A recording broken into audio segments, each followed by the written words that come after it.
sebenarnya dulu pernah kami mintakan di 21 Juli yang lalu, tapi belum ditindaklanjuti oleh bagian Kabawasidik di Resikum Polda Metro Jaya, dan nanti kami akan kirim kembali begitu. Namun yang pertama ingin kami tegaskan bahwa tim advokasi telah menetapkan sejumlah pihak yang kami beri kewenangan resmi untuk bertindak atas nama tim advokasi dan klien kami. Karena itu kami menghimbau untuk tidak mempercayai siapapun yang mengaku-ngaku bertindak untuk dan atas nama tim juga kasus ini, yang berusaha membangun narasi perdamaian dengan siapapun, termasuk ke lembaga manapun. Dan sekali lagi, tidak ada perdamaian dengan kepalsuan, tidak ada perdamaian dengan kebohongan, tidak ada kepalsuan dengan ketidakjujuran. Sekali lagi, tidak ada kompromi antara al-haq dan al-batil. Sehingga kami tegaskan kepada seluruh rakyat Indonesia, Pak Rismon, Pak Roy, dan yang lainnya tetap membersamai aspirasi seluruh rakyat Indonesia yang ingin membuka kasus ini sampai tuntas ke akar-akarnya. Jadi kalau ada pihak-pihak yang mengaku punya kepentingan, punya kapasitas, atau mengaku juru bicara atau apapun, termasuk kemarin kami komplain Saudara Faisal Assegaf yang tiba-tiba bicara tentang perdamaian, juga Prof. Jimli Asidiki yang bicara tentang mediasi, karena ini kasus pidana, bukan kasus perdata. Kemarin waktu saat kasus perdata, Saudara Joko Widodo berulang kali di mediasi justru tidak pernah hadir.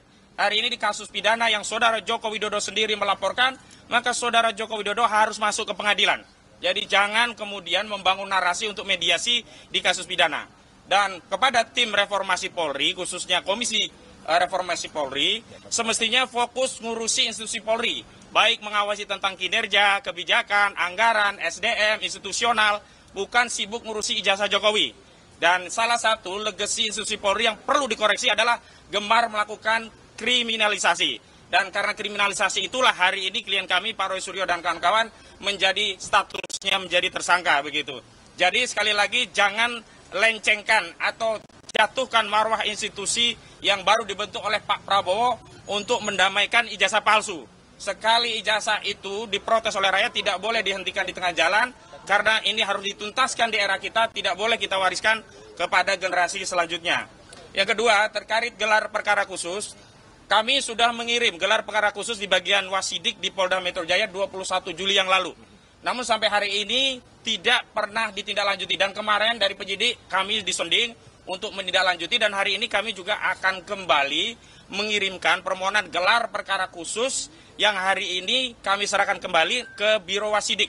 Dan sebenarnya ini juga sudah kami persoalkan karena dulu sudah ada gelar perkara khusus di Bareskrim ketika penyelidikan itu dihentikan, tetapi kenapa saat di Polda penyelidikan itu ditingkatkan menjadi penyidikan, saat itu tidak dilakukan gelar perkara khusus. Dan dalam sebuah diskusi media bersama kuasa hukum Saudara Joko Widodo, Bung Firmanto Laksana di Kompas TV saat itu juga menyampaikan tidak perlu gelar perkara khusus lah di tingkat ini, nanti kalau sudah penyidikan. Dan hari ini sudah penyidikan sehingga tidak ada alasan bagi institusi Polri, apalagi di tengah wacana ya perbaikan kinerja institusi Polri, untuk tidak melakukan gelar perkara khusus sebagaimana sudah dilakukan oleh Mabes Polri pada Dumas yang dilakukan oleh TPUA.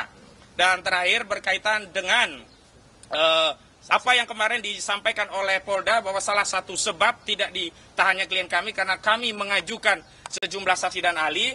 Hari ini kami akan mengirimkan surat secara resmi kepada Direktur Kriminal Umum Polda Metro Jaya tentang sejumlah nama ahli-ahli yang memang sudah kami siapkan, sudah berkomunikasi untuk bisa diperiksa di tingkat penyidikan agar ada kesetimbangan dari keterangan ahli, hanya yang sebelumnya hanya dari penyidik, kami harapkan juga bisa mempertimbangkan keterangan ahli dari kami. Setidaknya ada 4 ahli, 1 ahli bahasa, ya ahli bahasanya itu forensik, linguistik forensik, mohon maaf ya. Kemudian ada ahli pidana, kemudian juga ada ahli ITE. Untuk linguistik forensiknya kami sudah siapkan nama-nama dan nanti akan kami sonding, dan kami sudah meminta agar pemanggilannya melalui kami dengan waktu yang cukup agar nanti kami juga bisa menghubungi ahli-ahli kami. Kenapa demikian? Karena kami juga butuh mendapat persetujuan dari institusi masing-masing karena ahli ini adalah bersatu ASN begitu. Selanjutnya kami juga menyampaikan 11 saksi yang meringankan di tahap penyidikan. Terlepas kami juga nanti akan menghadirkan lagi di tingkat persidangan. Jadi di penyidikan dengan di persidangan kami bedakan. Di penyidikan kami setorkan ke pihak penyidik, di persidangan kami akan persiapkan tambahannya nanti di persidangan. Selanjutnya kami ingin tegaskan di kasus ini ya, peran yang membuat klien kami tidak ditahan adalah dukungan dan doa seluruh rakyat Indonesia. Jadi jangan percaya kalau ada pihak-pihak yang mengaku-ngaku merasa punya peran sehingga klien kami tidak ditahan. Apalagi mengaku-ngaku punya kapasitas untuk menyelesaikan persoalan ini dengan perdamaian-perdamaian. Ingat, justru sejak awal Jokowi tidak pernah mau damai, dan hari ini kalau kami mengambil perdamaian itu sama saja kami melakukan deklarasi pengkhianatan terhadap seluruh rakyat Indonesia, dan itu tidak mungkin dilakukan terutama oleh Pak Roy dan Pak Rismon yang selama ini sudah meyakinkan kita 99% ijazah itu palsu, 11.000 triliun ijazah itu palsu, dan seluruh rakyat sudah ikut meyakini keyakinan dari Pak Roy dan Pak Rismon. Karena itu mohon doa dukungannya, kami akan tetap istiqomah konsisten untuk berjuang untuk membersihkan legasi bangsa Indonesia dari dugaan pernah dipimpin oleh seorang presiden berijazah palsu. Nah, dalam kesempatan hari ini karena klien prinsipal juga kami ada, kami mohon tanggapannya pertama dari Pak Roy, yang kedua dari Pak Rismon. Silakan Pak Roy. Oke, baik, terima kasih. Jadi jelas ya teman-teman. Assalamualaikum warahmatullahi wabarakatuh. Tadi sudah diterangkan oleh koordinator tim non litigasi kami, Pak Ahmad Kosinudin, bahwa kehadiran kami di sini itu adalah untuk menindaklanjuti dan kita mengapresiasi langkah dari Polda Metro Jaya yang telah menyebutkan bahwa kami akan mengajukan sejumlah nama. Sejumlah nama itu penting karena apa? Satu ya, misalnya ahli ITE. Informasi dan transaksi elektronik dengan Undang-Undang Nomor 11 tahun 2008, kemudian sudah direvisi menjadi Undang-Undang Nomor 19 tahun 2016, terakhir direvisi Nomor 1 tahun 2024, itu sudah disusun oleh orang-orang yang mengerti undang-undang. Dan yang akan kami ajukan ini adalah orang yang ikut menyusun Undang-Undang Informasi dan Transaksi Elektronik, pernah menjadi bagian dari pemerintahan selama belasan tahun ya, bahkan mungkin puluhan tahun. Jadi bukan sekedar orang, katakanlah dia dosen di sebuah kampus, kemudian dia membaca Undang-Undang ITE, dia menerjemahkan sendiri Undang-Undang ITE. Jadi kalau hanya itu, banyak orang yang bisa membaca dan menafsirkan, dan kemudian jadi salah.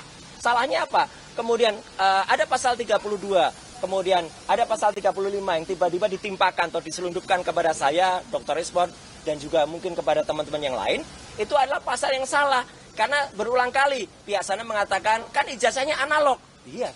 Pasal 32, 35 itu tentang dokumen elektronik gitu loh. Jadi salah besar, bukan analog. Jadi dari situ yang salah. Kemudian ahli linguistik, ahli bahasa, itu juga sudah punya sertifikat baik nasional maupun di atas itu. Jadi benar-benar ahli hukum pidana. Anda sudah berulang kali menjadi ahli pidana di berbagai kasus, berbagai hal, bukan yang hanya langganan di depan BAP ya.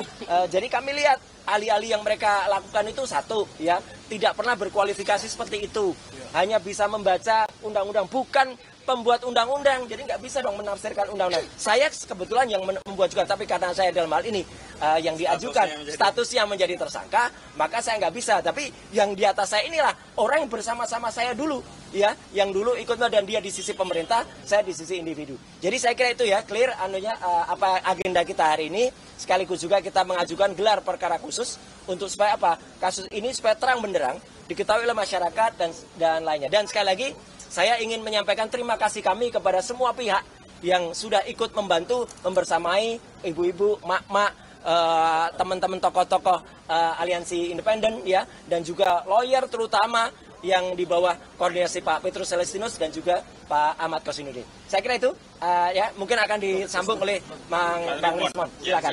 Oh satu lagi dikit. Semalam ada satu acara, saya nggak nyebut TV-nya ya, yang ada seseorang yang tanpa kualifikasi yang jelas ya menjelaskan tentang VGGNet, menjelaskan tentang ArcFace, menjelaskan tentang FaceNet. Waduh, itu seperti anak kecil yang barusan dapat kuliah sehari, kemudian dia nerangin. Dia nggak bisa nerangin kayak itu kualifikasinya apa gitu loh. Dan pada acara lain sebelumnya, acara yang dipandu oleh Bang Karni, udah saya bantah itu semuanya. Hanya sayang semalam itu saya kebetulan ada di, kebetulan di TV lain gitu loh. Jadi jam yang sama, waktu yang sama, waktu yang sama, harusnya saya juga ada di situ kan, karena itu geser harinya bukan pada hari biasanya. Maka komitmen saya pada TV yang lain tersebut saya lakukan. Jadi jelas ya, kalau ada orang yang menerangkan tidak dengan kepandaiannya, tidak dengan keahliannya, lah itu sama aja omong. Dan satu lagi yang pasti, apapun ijazah yang tampilkan tetap tidak ada lintasan stempelnya. Semalam dia ditanya, lintasan stempelnya mana? Bingung lagi, ngomong kanan ngomong kiri. Silakan Dr. Rismon. Ya. Tentang apa ini, Bang? Ya, hari ini. Hari ini kami diwajibkan, ya, wajib lapor tiap hari Kamis. Terima kasih Pak Penyidik. Ya, artinya kami juga kayaknya jadi tahanan kota nggak? Enggak. Oh enggak, ya enggak. Belum. Enggak, Pak. Jadi kami sedang mengajukan ahli-ahli ya yang pakar di bidang undang-undang ITE dan praktisi ITE Ya. untuk membuktikan bahwa apa yang kami lakukan murni dalam koridor apa yang disebut dengan ilmu digital image processing. Ya, digital image processing di mana kami dituduh untuk mengedit dan merekayasa ya bagian dari citra dari ijazah Joko Widodo. Ya, padahal hal itu sangat umum dilakukan dalam ilmu digital image processing. Jadi kepolisian seharusnya tidak sembrono ya, hanya karena 3 ahli kepolisian yang sering dipakai ya di meja penyidikan, langsung basis itu dipakai untuk menuduh kami mengedit. Ya, sampai saat ini, detik ini pun kepolisian tidak bisa menunjukkan mana yang kami edit. Oleh karena itu, kepada Prof. Jimli, ilmuwan, peneliti itu jangan dibungkam lah Pak. Ya, kalau cari pasal, cari salah itu gampang. Ya, jadi tolong jaga demokrasi di Republik ini, ya, supaya ke depan, ya generasi ke depan tidak lagi takut untuk bersuara, melakukan kajian-kajiannya, menuliskan buku dan lainnya, tetapi diancam dengan Undang-Undang ITE 32-35 yang ancamannya sampai 12 tahun. Ini bisa jadi terjadi pada kami dan besok kepada kalian. Ya.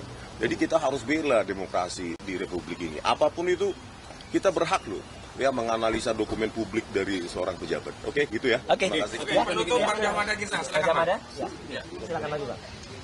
Bang Jagir. Oke, rekan-rekan sekalian, tadi sebenarnya sudah dijelaskan sama rekan Koji, prinsipal kita Roy dan saya mau rangkum